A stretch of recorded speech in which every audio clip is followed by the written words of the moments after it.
So here we are. I guess I would call this day 2 of recovery.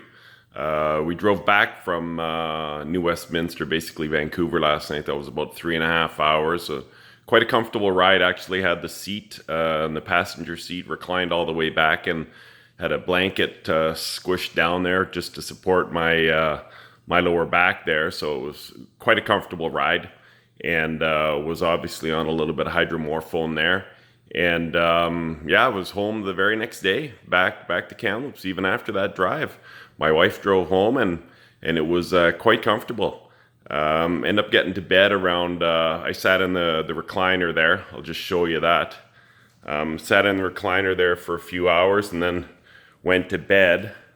So you'll see here I've got basically that. Oh, right there. That blanket is there just to get in between my lower back there, just because you need that support, or I find I do.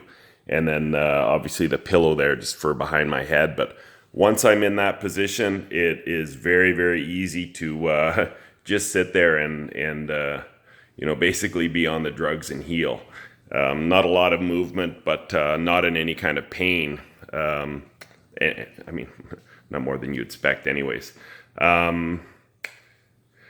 I took some stool softeners last night too, just in case. I still haven't had a bowel movement, but I did start passing gas. Never had so many people interested in whether I was farting or not. But I did finally pass some gas last night about 6:15. So that was just about 24, 26 hours after the surgery. And I guess that's just important to make sure that your bowels have kind of settled back in, because everything got so messed around there, and they really want to know when that's happening. The peeing was pretty good the first few times. It was a little stung a little bit just because the catheter was in there. But all in all, it's just been fantastic. Now, last night was another horrible night of sleeping. I got hydromorphone in there, 2 milligrams, and they recommend 1 tablet every 3 hours, and it is just not enough. It is nowhere near enough. So I slept from about 12 till 3, and then I was in really bad pain. I had to get up and go pee. And of course, I'm laying on my side on that bed, and I don't have like in the hospital bed, there's that big metal thing that comes up the side, that railing. And I was able to push up off that, but I didn't have that on my bed, so I got to push up, and that really tears down on that incision, hey? So that was just excruciating. No different, really. I mean, it's not any worse than what the disc pain is when you've got really bad discs, so don't get me wrong there, but no back pain. But the incision is what's really causing the issue. So I'm really focusing on just getting my dosages right on the pain now.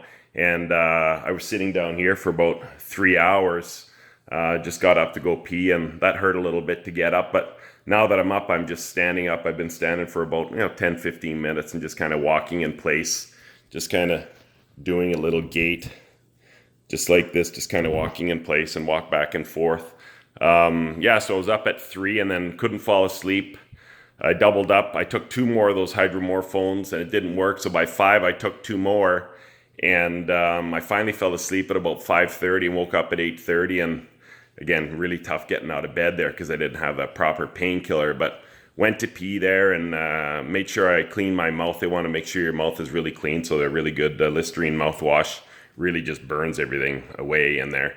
But things have been really good. And obviously that incision is going to be a little bit painful because every time you're moving, it's kind of like tearing, right? But any woman who's had a C-section understands what that's all about, because that's basically what I had. But no complaints from me. Things are fantastic. And again, just focusing on the dosage for the pain meds. But I'm ecstatic.